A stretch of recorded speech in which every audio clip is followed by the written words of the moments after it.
শ্রীমদ্ভাগবত। ওম নমো ভগবতে বাসুদেবায়। শ্রীমদ্ভাগবত ষষ্ঠ স্কন্ধ ত্রয়োদশ অধ্যায়। বৃত্রকুমারী শচী সাই লুচন্তে তেজহীন হই, বিষ্ণু রাখিলে তা জীবন ত্রয়োদশর বিবরণ। বাদরায়ণী উবাচ বৃତ୍ର হইলা যহু হত, শুଣି হরଷ ত্রিଜগତ। ইন্দ্রর বিনু যেতে জন, হরষ হইলে রাজন। অমর দেব ঋষি গণ, পিতৃদৈবত যেতে পূর্ণ। ব্রহ্মা শঙ্কর বজ্রধর, গলে সে যে যাହାର পুর। রাজা পରୀক্ষিত উবাচ ভୋମୁନି ହୁଅ ସାବଧାନ, ଏହା ଶୁଣିତେ ମୋର ମନ। କିମ୍ପା ହରଷ ଦେବ ଗଣେ, ଇନ୍ଦ୍ର ବିଷାଦ କି କାରଣେ। କହିବା ଏଥିର କାରଣ, ନମଇ ତୁମ୍ଭର ଚରଣ। ବାଦରାୟଣୀ ଉବାଚ ବୃତ୍ର ବିକ୍ରମ ଦେଖି ଦେବେ, মহত ঋষি আদি সর্বে। ভয়ে উদ্বেগ মন হই, কহিলে ইন্দ্রকু সে যাই। ভো দেবে দেবঙ্ক ঈশ্বর, বৃত্র অসুরকু সংহর। ইন্দ্র তা ন কলে স্বীকার, ব্রাহ্মণ বধে পাপ ঘোর। ইন্দ্র উবাচ যেবে মারিলি বিশ্বরূপ, ঘেনিলি ব্রহ্ম হত্যা পাপ। ভূজল স্ত্রী দ্রুম মানে, পাপ ঘেনিলে বিদ্যমানে। এবে বৃত্রকু বিনাশিবি, কেমন্তে পাপু নিস্তরিবি।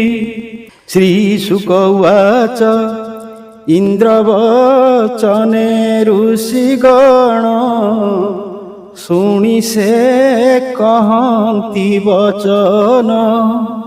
অশ্বমেধ যজ্ঞকু করি, এ পাপ নাশিবু তোহরি।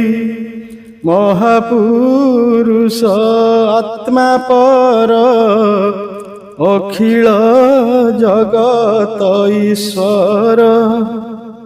যে দেব প্রভু নারায়ণ, যজ্ঞরে করাই প্রসন্ন। বৃত্রর বধূ দেববর, অবহেলারে হেবু পার। ব্রাহ্মণ গুরু পিতা মাতা, যে জন আচার্যর হন্তা। শ্বানকু খাই অবাজেহু, শুণ কহিবা মহাবাহু। নাম কীর্তন যেহু করে, এ সর্ব পাপু সেহু তরে। মহাযজ্ঞকু করি তুহি, জপিবু প্রভু ভাবগ্রাহী। তাঙ্ক প্রসনে দেববর, দূরিত কেতেক মাতর। শ্রীশুক উবাচ শুনিণ ঋষিଙ୍କ বচন, শত্রু মাইলে মঘবান। তক্ষণে ব্রহ্ম হত্যা গলা, ଇନ୍ଦ୍ରଦେବଙ୍କୁ ଆଶ୍ରୟ କଲା, ତାହାଙ୍କୁ ଦେଖି ଦୁଃଖ ପାଇ ଦେବେନ୍ଦ୍ର ଗଲେ ଯେ ପଳାଇ। ଚାଣ୍ଡାଳୀ ରୂପକୁ ଧଇଲା, ଇନ୍ଦ୍ରର ପଛେ ଗୋଡ଼ାଇଲା। ବୃଦ୍ଧା ରୂପକୁ ଧରି ସେହି ଯକ୍ଷ୍ମା ରୋଗରେ ଗ୍ରସ୍ତ ହୋଇ, ଶୋଣିତ ପ୍ରାୟ ବସ୍ତ୍ର ତାର, ବିବର୍ଣ୍ଣ କେଶ ମସ୍ତକର। ରହ ରହ ବୋଲି ଡାକଇ, ଆମିଷ ଗନ୍ଧ ତାର ଦେହି। ଆକାଶେ ସକଳ ଦିଗରେ, ଇନ୍ଦ୍ର ପଳାନ୍ତି ଖରତରେ। ଉତ୍ତର ଦିଗକୁ ସେ ଗଲେ, ମାନସରୋବରେ ଲୁଚିଲେ। ପୁଷ୍କର ନାଳେ ଦେବବର, ଚଞ୍ଚଳ ମନ କରି ସ୍ଥିର। ସହସ୍ର ସମ୍ବତ୍ସର ତହିଁ, ବ୍ରହ୍ମ ଭାବନେ ମନ ଦେଇ। ବ୍ରହ୍ମବଧରୁ ମୋକ୍ଷ ପାଇଁ, ରହିଲେ ନିରାହାର ହୋଇ। ତାବତ ନହୁଷ ରାଜନ, ସ୍ୱର୍ଗରେ କଲେ ଇନ୍ଦ୍ରପଣ। ବିଦ୍ୟା ତପସ୍ୟା ଯୋଗ ବଳେ, ସ୍ୱର୍ଗ ସମ୍ପଦ ଭୋଗ କରେ। ଐଶ୍ୱର୍ଯ୍ୟ ସମ୍ପଦ ଭୋଗରେ, ନହୁଷ ମଦାନ୍ଧ ବୁଦ୍ଧିରେ। ଇନ୍ଦ୍ର ପତ୍ନୀ କି ଇଚ୍ଛା କଲା, ସ୍ୱର୍ଗ ଲୋକରୁ ଚ୍ୟୁତ ହେଲା। ନହୁଷ ସ୍ୱର୍ଗେ ଇନ୍ଦ୍ର ହୋଇ, ବାରତା ଇନ୍ଦ୍ରାଣୀକୁ ଦେଇ। ଇନ୍ଦ୍ର ମୁଁ ସ୍ୱର୍ଗ ଭୁବନରେ, ତୁ ମତେ ଭଜ ଗୋବିଧିରେ। ଇନ୍ଦ୍ରାଣୀ ଗୁରୁଙ୍କୁ କହିଲେ, ପ୍ରତି ଉତ୍ତର ଗୁରୁ ଦେଲେ।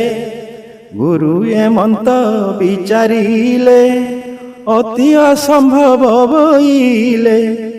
ଅନେକ ତପସ୍ୟାର ଫଳେ, ମନୁଷ୍ୟ ହୋଇ ଦେବ ପାଳେ।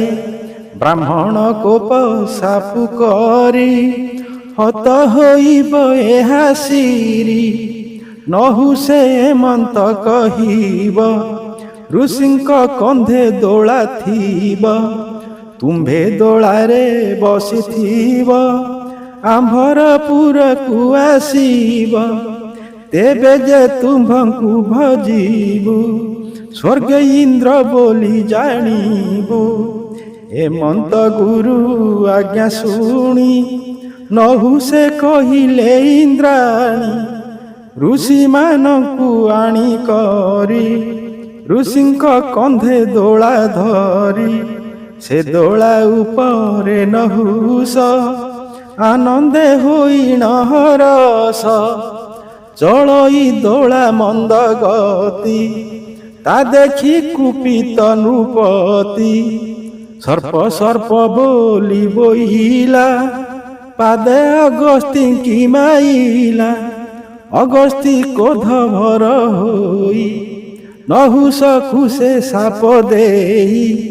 ତୁ ସର୍ପ ହୁଅ ବେଗ ହୋଇ, ଯେଣୁ ସଙ୍କଟ ଦେଲୁ ତୁହି। ଏହେତୁ ନହୁଷ ସ୍ୱର୍ଗରୁ, ଚ୍ୟୁତ ହୋଇଲା ସେ ସାପରୁ। ମହାସର୍ପ ଯେ ସେ ହୋଇଲା, ମର୍ତ୍ତ୍ୟଲୋକରେ ସେ ପଡ଼ିଲା। ଏବେ ହୋ ଶୁଣ ପରୀକ୍ଷିତ, ଇନ୍ଦ୍ର ରାଜାର ଯେ ଚରିତ। ପରମେଶ୍ୱର ଧ୍ୟାନ କରି, ବ୍ରହ୍ମ ହତ୍ୟା ପାପରୁ ତରି। ସ୍ୱର୍ଗରେ ଇନ୍ଦ୍ର ପୁନର୍ବାରେ, ଦେବଙ୍କୁ ଘେନି ସେ ବିହରେ। ଇନ୍ଦ୍ରଙ୍କୁ ଦେବ ଋଷିମାନେ, ଅଶ୍ୱମେଧ ଯଜ୍ଞ ବିଧାନେ। ମହାପୁରୁଷ ଆରାଧନ, ଦୀକ୍ଷା କରାଇଲେ ରାଜନ। ଏ ଅନନ୍ତରେ ଦେବମୟ, ସର୍ବାତ୍ମା ପୁରୁଷ ଅବ୍ୟୟ। ଇନ୍ଦ୍ର ବ୍ରହ୍ମ ଋଷି ସହିତେ, ଆରାଧି ଅଶ୍ୱମେଧ ମତେ। ବ୍ରହ୍ମବଧ ପାତକ ଭୟ, ଯଜ୍ଞ ହେତୁରୁ ହେଲା କ୍ଷୟ।